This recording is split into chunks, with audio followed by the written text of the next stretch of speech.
Nyaya yakaitika ndeyekuti ndakatengesa mombe dzekumba dzepamba pandinogara. Mombe idzi dzaikwanisa kuita 8 mombe idzi mugore ra2021.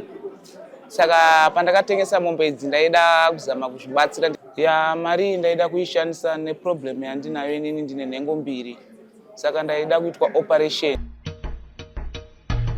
Come to Raphael Signs, where we transform your everyday moments into extraordinary memories with our bespoke mug printing services. Whether you are looking to immortalize a cherished photo, celebrate a special occasion, or promote your brand with a personal touch, our high-quality custom printed mugs are the perfect solution, which are ideal for gifts and corporate giveaways. Choose Raphael Signs for your mug printing needs. Call us now on the number on your screen for a free quotation, or visit us at 91 Livingstone Avenue, corner 8th Street, Shilo Building, Harare, Zimbabwe.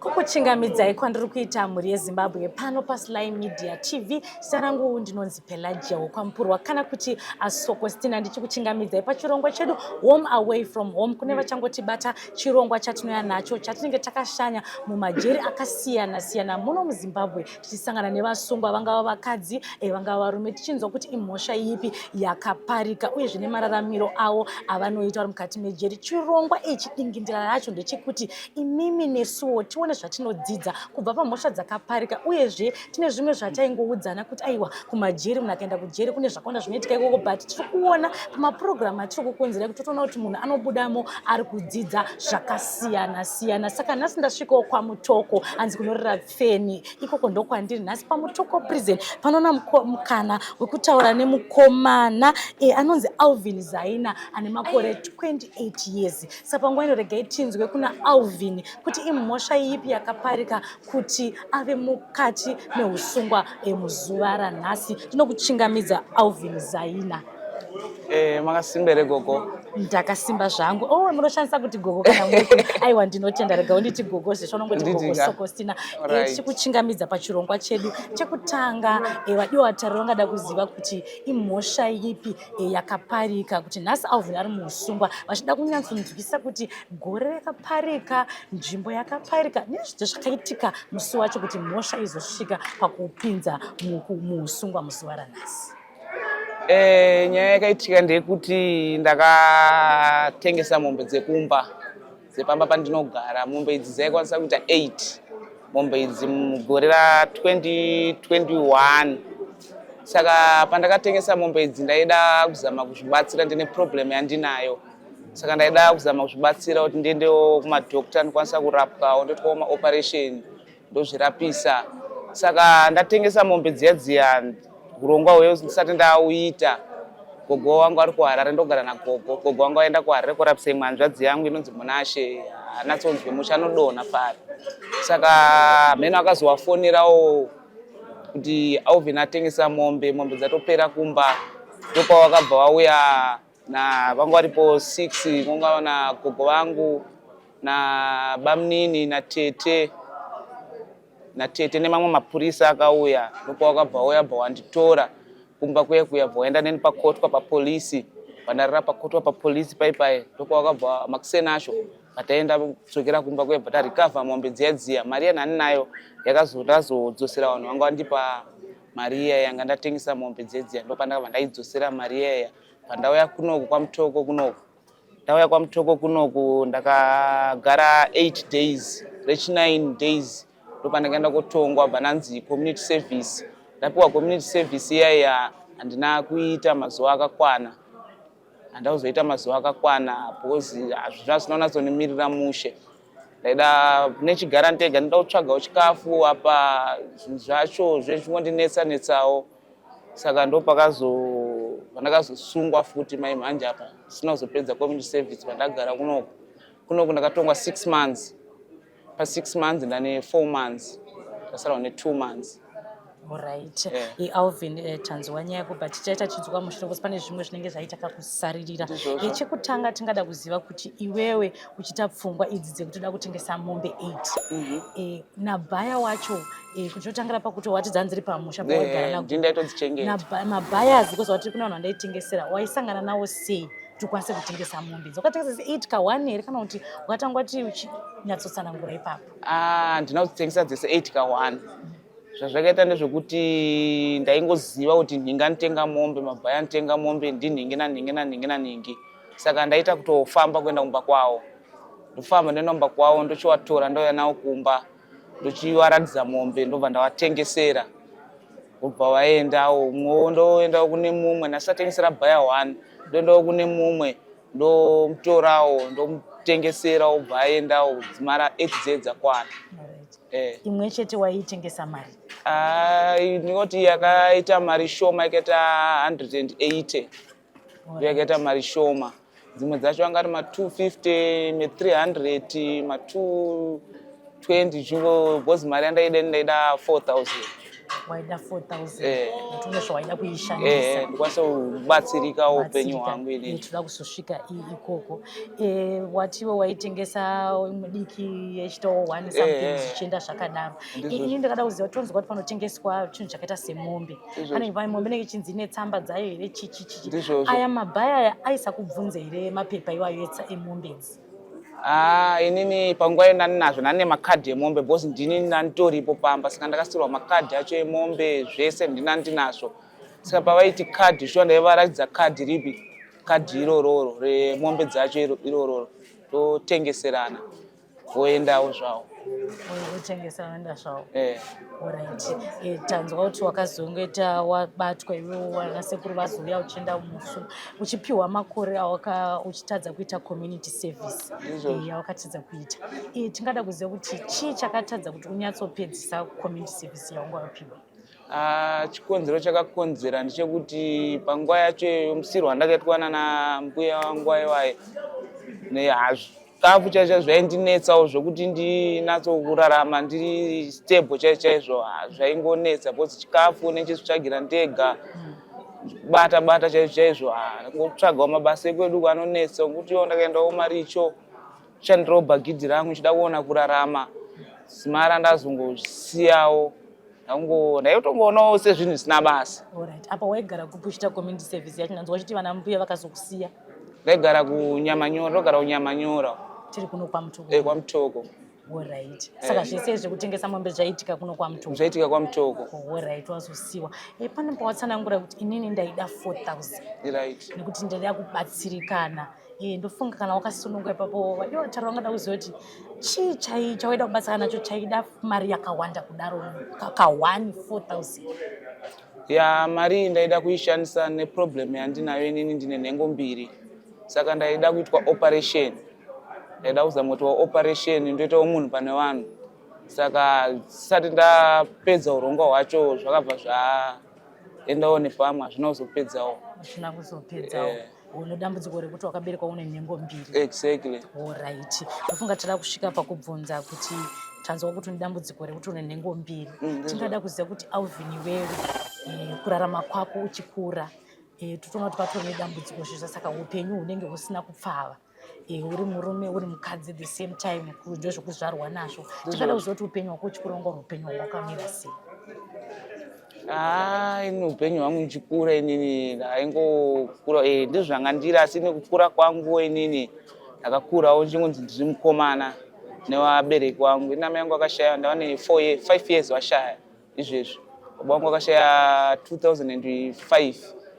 Saka ndasi tangochengetawo gogo kasi kukura kwangu kwese ndaingonzi ndiri mukomana ndakazozviona 2016 ndo pandakazotanga kunatso kutozofunga nezvazvo chaizvo. Ndakunatsotoona kuti upenyu hwangu handiri uyu hwakatooma ndakusvika pakuti ndakanawo maperiods. Ndo pandakazotanga kuona kuti upenyu hwangu handiri kurarama uyu hausiriwo uyu. ndo zvazvaita manje. Ndozvati saka uchiona kuti upenyu hwako matambudziko acho awainyanya kusangana nawo pane yawabva kuti tautsanangura kuti wanga ukonawo kuenda kumwedzi ndeapi mamwe matambudziko awaisangana nawo uchikura nedambudziko irori? Matambudziko andaisangana nawo inini amba sina akanyanya zvaina andanyanya kusangana nawo zvangu wangu pamba sinawo zvapena asi matambudziko iyaye ungotiwo maperiods akuona vanhu vanenge vakungotiti uyu musikana uyu zvingondibata-batawo pamwoyo pangu ipapo nekuti wakakura uchinzuri mukomana. Vana sekuru nanagogo vakambozama here kumbotsvaga kuti vakubatsirike uchikura? Vakamboitawo effort here kana kuti vanga vangozvigamuchira kuti ndozviripo? Vakangonyarara vanamboda kuita nezvazvo singazivi hangu kuvabereki vangu kumashure kuti vaizvifambisawo sei nezvazvo izvozvo.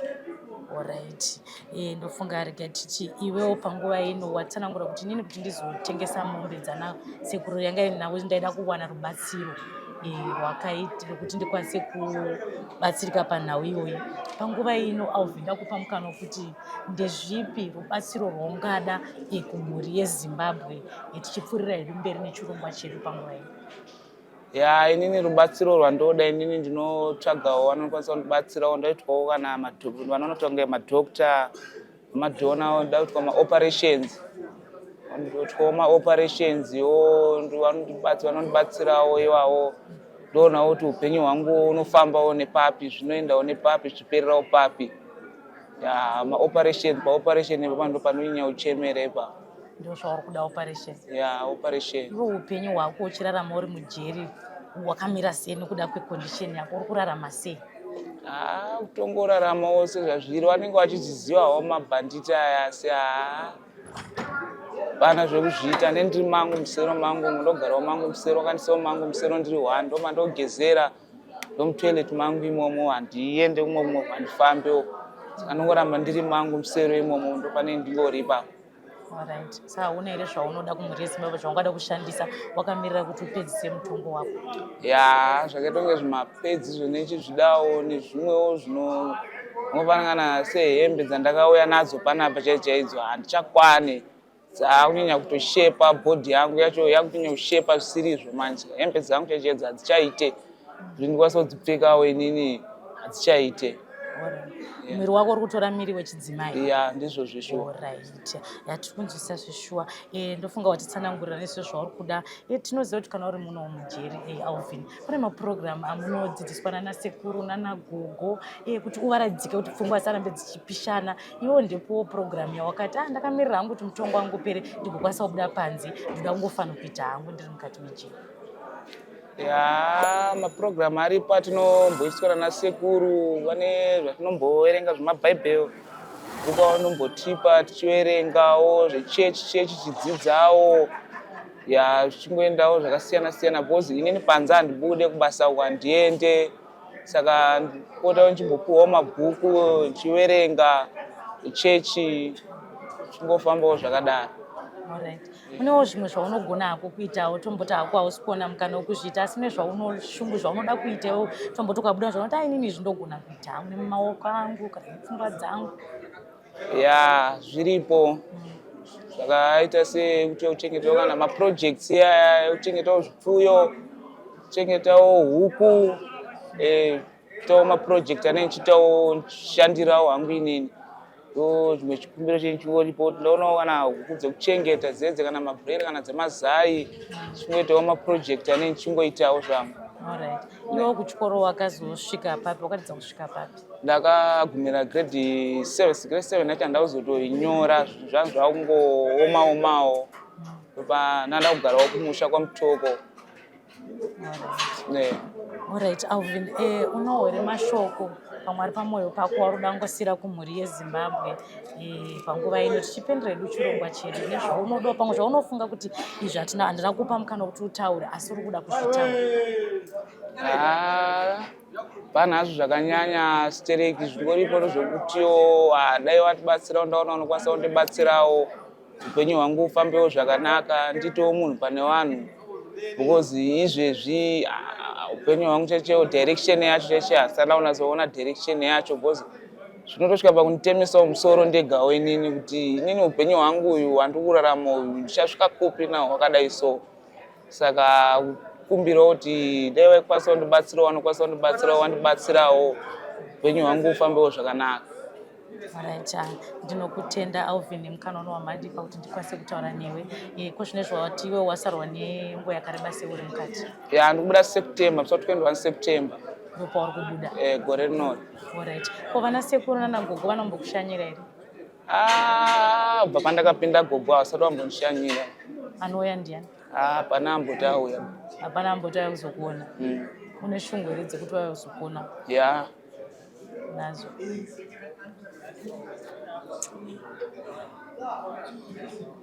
Ndototi dai vauya kundiona vana bamunini wangu vauya kundionawo ndiriko kujeri kuno ndo zvandingokumbirawo zvangu.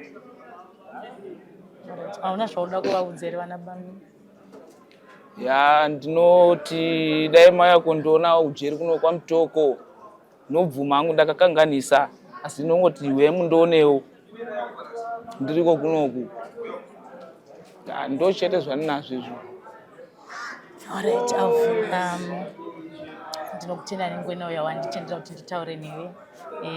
Ndinovimba mhuri yeZimbabwe yanzwa nyaya yako uyezve ndokushuvirawo zvakanaka wakagara muno. Ndinovimbawo vana baba munini vanoonawo. Unokwanisa kutiudzawo kana kuti panguva ino like senemi yenyu yekumhuri kwako vana baba munini vacho vanenge vachiuya? Baba munini wangu anonzi Moses Zaina. Nagogo wangu Grace Zaina. Ndotiyo ndo wacho dai wauya kundionawo ndiri kwaMutoko kuno. IkwaZaina. Alright. Ndo wadotoya zokona. Mhuri yeZimbabwe ndiyo nyaya yatanga tinayo yemukomana anonzi Alvin Zaina. Ane 20 years ari munosungwa asi ndofunga achisangura nyaya yake. Tanzwa kuti mukomana ari kurarama nedambudziko rekuti akaberekwa ane nhengo mbiri, ane nhengo yechidzimai, ane nhengo yechirume. Zvinoita kuti izvo panguva yaakazenge aona kuti upenyu hahuchararamike akaitawo pfungwa dzekutora mombe dzambuya ndokutengesa. Asati nini ndikubvuma kuti ndakakanganisa asi ndakukumbirawo rubatsiro rwekuti dai paonawo vanokwanisa kundibatsira kuti ndiwanewo kuoparetwa asarawo nenhengo imwe chete kuti upenyu hwake ugofamba zvakanaka. Tinongosiya kwamuri mhuri yeZimbabwe kune vari kuona vachada kubatsira mukomana munogona kutibata pano paSly Media TV. Nhamba dzangu dzinenge dziripo paskirini kuti awanewo upenyu hwakanaka. Tinokutendai mhuri yeZimbabwe nekuona chirongwa ichochi. Rambai muchiona chirongwa ichochi, murambawo muchichilika, muchifollowa, muchisubscribe. Panguva ino regai ndikusiyei ndikutendei tiyo tasangana zvakare. Ndinokutendai ndini wenyu Pelagia kwaMukuru. Come to Raphael Signs, where we transform your everyday moments into extraordinary memories with our bespoke mug printing services. Whether you are looking to immortalize a cherished photo, celebrate a special occasion, or promote your brand with a personal touch, our high-quality custom printed mugs are the perfect solution, which are ideal for gifts and corporate giveaways. Choose Raphael Signs for your mug printing needs. Call us now on the number on your screen for a free quotation, or visit us at 91 Livingstone Avenue, corner 8th Street, Shilo Building, Harare, Zimbabwe.